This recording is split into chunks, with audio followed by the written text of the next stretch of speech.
E é notório que a nossa persistência no estudo da palavra nos torna bons obreiros, obreiros capacitados, obreiros que têm um desenvolvimento melhor para poder cumprir o ministério que Jesus separou para nós, preparou para cada um de nós. Então, quanto mais nós nos dedicamos, mais o Espírito nos capacita.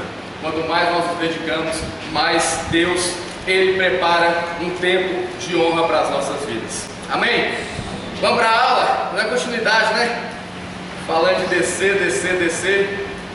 O segredo para crescer é descer. O segredo para ser curado é descer. Naamã só foi curado quando ele desceu. Quando a gente aprende a descer, o milagre acontece, a libertação acontece. Quando a mulher desceu aos pés de Jesus, o filho dela foi liberto.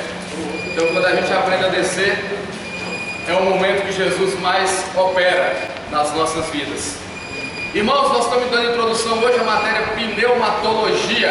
Pneumatologia. Abra sua Bíblia comigo, Hebreus capítulo 11, o verso de número 3.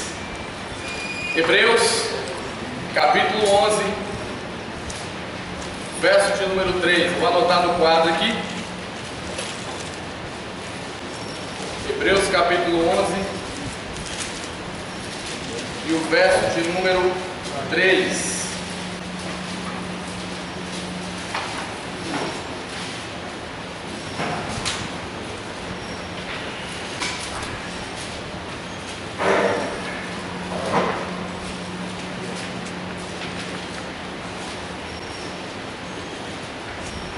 Hebreus capítulo 11, verso de número 3. A palavra pneumatologia. Pneuma é espírito. Logia vem de logos, que é estudo, tratado, ou uma aplicação maior, palavras. Palavras. Sempre vou usar no grego logos para palavras, ou palavra. Então, pneumatologia é o estudo do espírito. O estudo do espírito. Agora resta saber qual é o espírito. Nós vamos aprender algumas coisas bem interessantes nesse sentido aqui hoje, que vai mudar e melhorar a nossa visão. Vai melhorar bastante a nossa visão no entendimento daquilo que a gente lê da palavra. Hebreus capítulo 11, verso 3. Alguém lê para a gente, por favor, em voz alta? Através da fé entendemos que os mundos foram moldados pela palavra de Deus, de modo que tudo que é visível não foi feito a partir das coisas aparentes. O texto vai dizer que os mundos, quais são eles? Mundo natural e mundo espiritual, ou mundo físico e mundo espiritual. Então, pela palavra de Deus, os mundos foram criados, tanto o natural quanto o mundo espiritual. E a primeira coisa que a gente tem que entender aqui é que existem dois mundos paralelos, e esses dois mundos são reais, tanto o mundo físico quanto também o mundo espiritual. O mundo espiritual, ele é paralelo ao nosso mundo natural. E é por isso que você vai ver sempre no culto alguém falando: tem anjos aqui, vai expulsar demônios aqui. Por quê? Porque o mundo espiritual, ele é real no nosso meio. Então a gente tem que estar bem ligado. E quando é que eu me conecto ao mundo natural? Quando eu estou na carne. Quando é que eu me conecto ao mundo espiritual? Quando eu estou no Espírito. Então, quanto mais conectado em Deus eu estou, mais eu vivo o mundo espiritual, mais eu vivencio experiências espirituais. Quando é que eu tenho um relacionamento maior com o mundo espiritual? Quanto mais eu oro, quanto mais eu busco, mais eu entro na dimensão espiritual. Quanto mais eu tenho uma vida com Deus, mais eu entro na dimensão espiritual. É por isso que nós, principalmente aqueles que trabalham muito com o mundo espiritual, aqueles que pregam a palavra, aqueles que ministram, aqueles que oram por libertação, eles têm que estar o tempo todo conectado com Deus, para que ele possa entender mais do mundo espiritual, para que ele possa discernir aquilo que é de Deus e aquilo que não é de Deus. Então a gente tem que tomar bastante cuidado, ter muita atenção para não ser enganado, porque nos últimos dias Paulo vai dizer em 2 Timóteo capítulo 3 que surgiriam muitos falsos doutores, e aí viriam espíritos também enganadores. Iriam surgir falsos doutores com falsas doutrinas, ensinos, falsas doutrinas, principalmente no que diz respeito ao mundo espiritual. E aí os espíritos enganadores estão entrando, estão fazendo a festa em muitas igrejas. Por quê? Porque no altar não tem pessoas que têm discernimento de espíritos. No altar não está tendo pessoas com discernimento de espírito, para entender quando é Deus e quando não é Deus que está falando naquele lugar. Então, pela palavra de Deus, os mundos foram criados, tanto o natural quanto o espiritual. Agora olha que interessante, quando a gente vai olhar dentro da Bíblia, existem várias diferenças da palavra espírito. Essa palavra espírito, ela vai entrar no grego e no hebraico. Aqui quando a gente coloca pneuma está diretamente no grego, que é o Novo Testamento. E para o Antigo Testamento a gente usa a palavra ruá, que também é espírito. Só que aí qual é o problema? Ruá e pneuma, qual é o problema? Ruá e pneuma dentro da Bíblia significam vento, sopro, fôlego e ar. Quando você vê em vários casos na Bíblia aparece a palavra vento, a palavra lá é a mesma, ruá ou pneuma. Quando você vê na Bíblia usando a palavra ar, ou fôlego, ou sopro, também é usada a mesma palavra. E quando é que eu sei que a palavra está falando do Espírito de Deus? Quando eu olho o contexto, quando eu olho o texto todo e o que vem antes e depois do texto. Então, quando eu paro para poder analisar o texto, eu consigo ter entendimento do que o texto está falando. E aí entra o maior perigo. Qual o perigo? Isolam-se versículos, aplicam esses versículos e as pessoas começam a dar glória a Deus, sem saber se o versículo realmente está falando aquilo que se está aplicando. E é um perigo muito grande. Por quê? Porque Pedro vai dizer no capítulo 1 que nenhuma profecia da palavra é de particular interpretação. Eu não posso pegar um versículo da Bíblia e interpretar da maneira que eu quero. E aí hoje se vê muito isso. Isolam-se textos da Bíblia para defender uma base, uma visão que se tem. Então o que acontece? Dentro da Bíblia Sagrada, a palavra usada para espírito humano, Espírito Santo, anjo e espíritos malignos, elas são a mesma palavra, diferenciadas pelo contexto. Vamos para alguns exemplos aqui para a gente entender? Primeira coisa, deixa eu definir isso aqui. O que é natureza física? Natureza física é aquilo que se pode ver desde o maior elemento até o menor elemento. Natureza física, deixa eu colocar isso aqui. Vou aumentar aqui um pouquinho para ficar mais fácil que a gente ver lá atrás. Tudo que os olhos podem ver.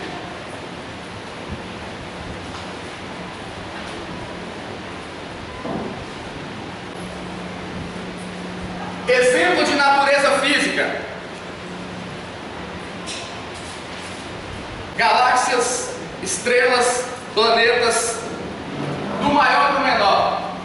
Galáxias, estrelas, planetas. Aqui vai entrar também o homem, ser humano, corpo físico, os átomos,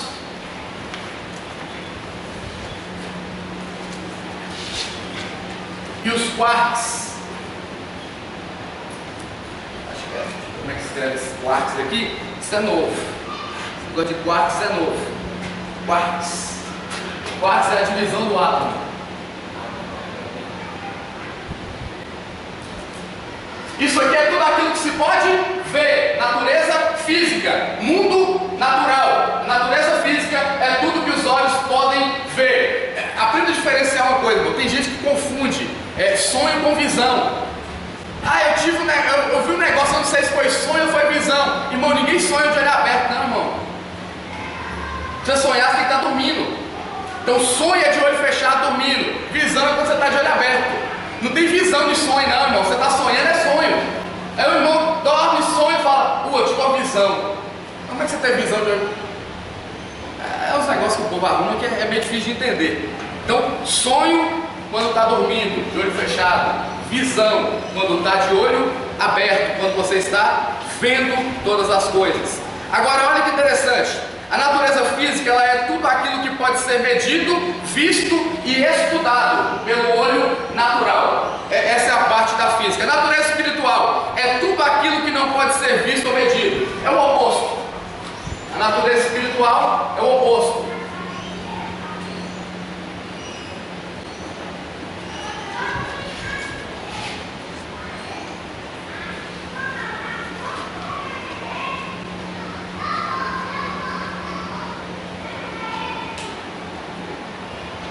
Tudo que os olhos não podem ver. Agora vamos para alguns exemplos interessantes aqui. Primeira coisa, os olhos não podem ver Deus. Tem alguém que já viu Deus? É que tem. No Antigo Testamento quem via Deus morria. Ninguém viu Deus não, né? Por que ninguém consegue ver Deus? João 4,24 diz que Deus é? Não tem como ver Deus. Logo, Deus é de natureza? Agora, observe isso aqui como que é interessante. Se Deus é Espírito, aí o texto fala, porque Deus é Espírito, é necessário que os que adorem a Deus adorem em Espírito e em? Por que tem que adorar em Espírito e em verdade? Espírito se adora no Espírito. Espírito se adora no Espírito. Logo, ninguém consegue adorar a Deus na carne. Ninguém consegue adorar a Deus na carne. Eu só consigo adorar a Deus no Espírito. Então, pessoas carnais não conseguem promover a adoração. Deixa eu repetir para você entender. Pessoas carnais não conseguem promover a adoração. Sabe como o sumo sacerdote tinha que fazer para entrar no santuário? Tinha que tampar toda a carne. Não podia ter nenhuma parte da carne exposta. Por quê? Porque carne não entra na presença de Deus. Então, para eu entrar na presença de Deus, eu tenho que estar no Espírito. Por isso que João 4,24 diz que os verdadeiros adoradores adoram o Pai em Espírito e em natureza espiritual. Para adorar um Deus que é espiritual, eu preciso ter uma natureza espiritual. Então eu tenho que desenvolver uma natureza espiritual. Segundo ponto, abre em Efésios capítulo 1. Vamos começar a ler alguns textos da Bíblia. Efésios capítulo 1.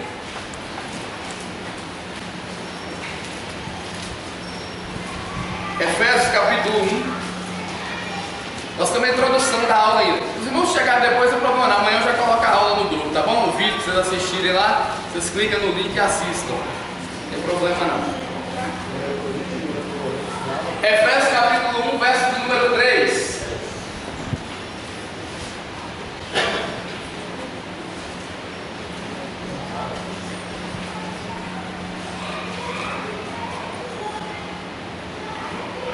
Efésios capítulo 1, verso de número 3. Alguém lê para a gente, por favor. Bendito o Deus e Pai de nosso Senhor Jesus Cristo, que nos tem abençoado com toda sorte de bênção espiritual nas regiões celestiais em Cristo. As bênçãos são o quê? Espiritual. Então, para eu receber bênção espiritual, tem que ser o quê? Espiritual. Não sobra nada para carnal, irmão. Não tem promessa nenhuma para carnal. Promessa para carnal é só condenação, só consequência de pecado, só ficar de fora do reino de Deus. Carnal não tem vez dentro da palavra. Carnal só a condenação. As bênçãos são espirituais. Por quê? Porque Deus liberou no mundo espiritual. O que eu tenho que fazer agora? Chamar a existência.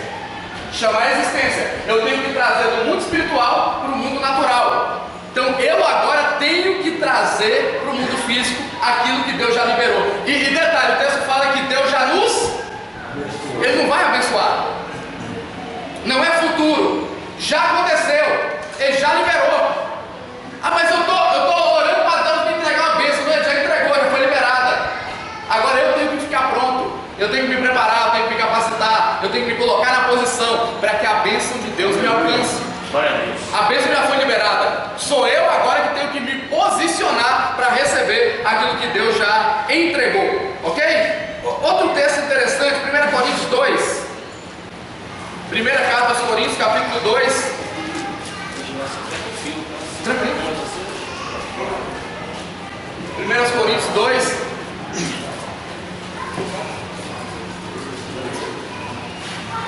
Verso de número 15.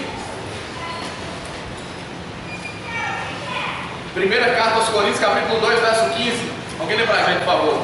Mas o que é espiritual discerne bem tudo, e ele de ninguém é discernido. Por isso que nós temos que ser espiritual, irmão. Quem é espiritual não é enganado. Por quê? Porque ele aprende a discernir tudo. Ele sabe quando é Deus que está falando, ele sabe quando é Deus que está falando. Ele sabe quando a pessoa está endemoniada, ele sabe quando a pessoa não está endemoniada. Então quem é espiritual, ele não consegue ser enganado. Por quê? Porque Deus não deixa o espiritual enganado. Quem trabalha junto com Deus, quem age junto com Deus, essa pessoa não é enganada por ninguém. Então ela consegue discernir tudo, mas ninguém consegue discernir ela.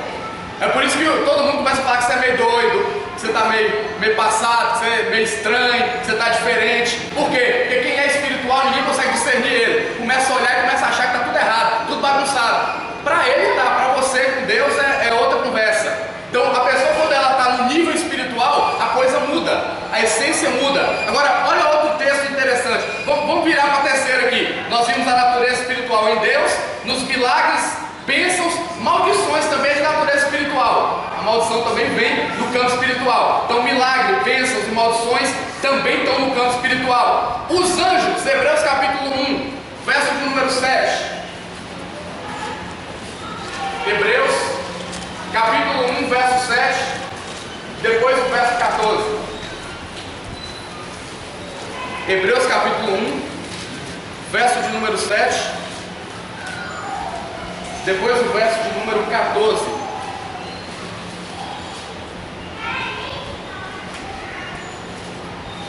Alguém lê pra gente, por favor, Hebreus 1, 7, depois o verso de número 14.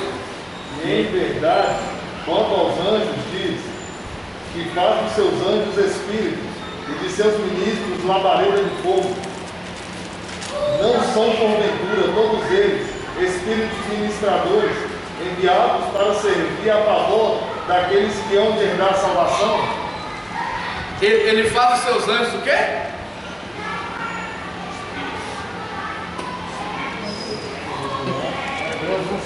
Hebreus 1, 7. Seus anjos espíritos. Seus ministros labareda de fogo. Por que em algumas traduções está espírito e em outras está ventos? Porque a palavra é a mesma. A palavra é a mesma. A tradução vai mudar, mas a palavra é a mesma. Por quê? Porque a palavra tem vários significados. A mesma palavra é usada em vários contextos. Então ele faz os seus anjos voar, ventos, sopros. Aí vai entrar também espíritos e dos seus ministros labaredas de fogo. Verso 14, lê de novo 14, Iás.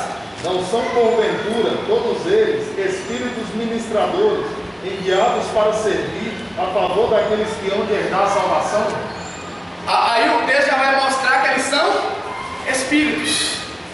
Os anjos são espíritos. Agora, olha a diferença. O homem ele é o quê? Ele é corpo, alma ou espírito?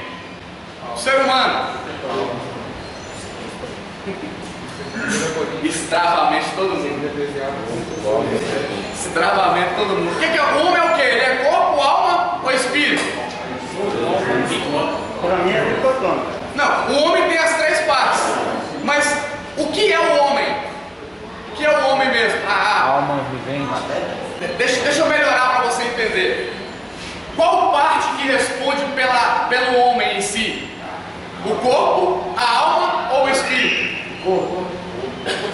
O homem é o corpo? O corpo morre. Alma. O espírito volta para Deus. Alma.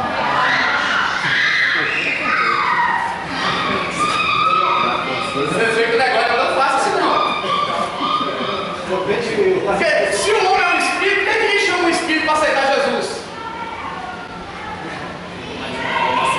Por que nós vamos atrás da alma? Por que tem que ir atrás das almas que estão perdidas lá fora? Ninguém vai atrás dos espíritos perdidos, eu nunca vi. Estou indo ali visitar um espírito. Aí já entra aqui, ó. Disser todo mundo e ninguém consegue entender ele. Mas se você. Isso aqui bagunça a cabeça do povo. Principalmente os psicólogos já é mais fácil de entender. Não é fácil nada, mas que complica para todo mundo. O psicólogo complica. A alma. O ser humano ele é uma alma, por quê? Da alma vem o entendimento. A alma vem o entendimento. Só que ele é uma alma com dois corpos. Aqui eu estou indo de maneira bem simples para não destrinchar esses pontos também. Dois corpos. Um corpo físico e um corpo espiritual. Então todo ser humano é uma alma que tem dois corpos. Um corpo físico para habitar na terra e um corpo espiritual para comunicar com Deus. Físico para comunicar com os homens e espiritual para comunicar com Deus. Tanto que nós só podemos habitar na terra se tiver um corpo. Nós só podemos ficar na terra porque... Por que os anjos não ficam na terra? Já viu algum anjo andando por aí, passeando na terra? Ficando aqui, habitando aqui? Hebreus 1,14 fala que os anjos são o quê? Hebreus 1,14: não são porventura todos eles espíritos ministradores? Anjo é espírito. Anjo não tem corpo físico, logo ele não pode habitar na terra. A terra foi dada aos filhos dos homens, então a terra só pode habitar quem tem corpo físico. Então o homem é uma alma com corpo físico e um corpo espiritual. Quando ele morre, o corpo volta ao pó e o espírito vai a Deus. A alma agora vai prestar conta e ela vai ser enviada ou para o paraíso ou para o Hades, lugar de tormento. Gilmar, essa prestação de conta é o que foi praticado no físico? Em vida, no corpo. A oportunidade de salvação no corpo. Uma vez que o corpo padeceu, faleceu, porque o que é morte? Morte é a separação. Morte é quando se separa aquilo que é natural daquilo que é espiritual. Então quando o corpo morre, há uma separação. Essa separação é chamada de morte. Quando o corpo padece, quando o corpo falece, essa separação do corpo humano, da alma e do espírito, ela é chamada de morte. Então morte é separação. Então vamos lá, terceiro ponto. A gente viu então a natureza espiritual, ela vem Deus, milagres, anjos e também demônios. Alguém sabe de onde, qual a origem da palavra demônio? A palavra demônio vem de daimon, que significa divino. Acho que demônio é... Demônio vem de daimon, que significa divino. Só que tem um detalhe, a palavra demônio também aparece na Bíblia como espírito. A palavra demônio é um espírito, só que ela é um espírito mau ou maligno. Sempre que vai aparecer o espírito, vai aparecer um espírito maligno. Abre aí, Mateus capítulo 8, vamos ver alguns textos? Espírito imundo. Sempre vai, o próprio contexto vai dizer o que é esse ruá, o que é esse espírito, ou pneuma. Sempre que a gente vê ruá no Antigo Testamento, o pneuma no Novo Testamento, o espírito, vai sempre vir acompanhado daquilo que vai dar significado à expressão. Então a gente tem que sempre olhar todo o texto e o contexto para entender de quem que o texto está falando. Vou dar um exemplo aqui bem claro, daqui a pouco você vai entender isso aqui melhor. Mateus capítulo 8, verso 16. Alguém lê para a gente, por favor. Mateus 8, 16. Chegada a tarde, trouxeram-lhe muitos endemoniados, e ele, primeiramente, com a palavra expeliu os espíritos e curou todos os que estavam doentes. Ele repreendeu o quê? Repreendeu o quê? Endemoniados. Não, os espíritos. A palavra espírito aí é pneuma.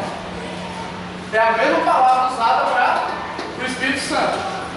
Só que eu só vou entender que o texto está falando de um espírito maligno por causa do contexto. Então eu nunca posso isolar, eu tenho que sempre analisar. Tem hora que o versículo em si não fala, eu tenho que ler o versículo anterior ou depois para entender de que o texto está falando. Então se eu ficar só preso no versículo, eu posso não entender do que o texto está falando. Outro exemplo, Lucas capítulo 4, verso 33. Mateus 8, 16. Lucas 4, 33.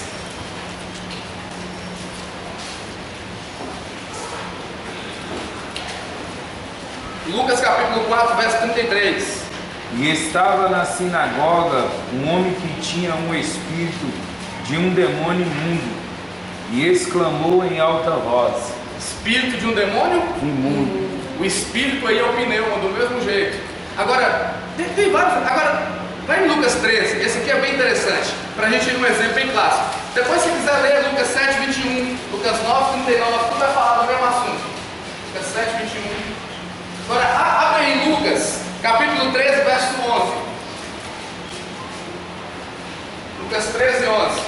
E eis que estava ali uma mulher de um espírito de enfermidade, havia já 18 anos, que andava curvada e não podia de modo algum endireitar-se. A mulher tinha o quê? O espírito. O que é o espírito de enfermidade? A palavra é a mesma, pneuma. Demônio. Espírito de enfermidade. Aqui a gente aprende que a maioria das enfermidades são causadas por demônios. A maioria das enfermidades são causadas por demônios. Doença, na maioria dos casos, são naturais. Agora, enfermidades, é por isso que, se você pegar Isaías 53, vai dizer claramente: Ele levou sobre si todas as nossas dores e as nossas enfermidades, porque Ele agora vai vencer na cruz todos os espíritos malignos. Ele vai despojar todos os espíritos malignos, levando sobre Ele as nossas enfermidades. Agora, abre aí João, deixa eu mostrar um texto interessante aqui. João capítulo de número 5. Jesus fala, você está liberto da sua enfermidade, não fala você está curado. Sim. Liberto. João capítulo 5. Para me sair da introdução. João capítulo 5. Do 1 ao 4, vem ler para a gente, por favor. João 5, do 1 ao 4. Depois disso havia uma festa dos judeus e Jesus foi para Jerusalém. Ora, em Jerusalém, próximo ao mercado das ovelhas, há um tanque, que é chamado na língua hebraica de Betesda, o qual tem 5 alpendres. Nestes jazia grande multidão de pessoas enfermas, cegos, mancos e paralíticos, esperando o movimento da água. Pois um anjo descia um certo tempo ao tanque e agitava a água. Aquele, pois, que primeiro entrava na água, após ter sido agitado, sarava de qualquer enfermidade que ele tivesse. Que anjo é esse que descia aí? Da cura. Palavra anjo. Palavra anjo. Do grego é ângelos. Ângelos, no hebraico é malak. Ângelos. Agora olha que interessante. O texto diz que em tempos um anjo descia e agitava. Mas o texto fala que anjo era esse? Como é que eu vou saber que anjo é esse? Alguém que já pregou que esse anjo aqui curava, que o anjo estava no culto, que ele ia curar lá também? Já?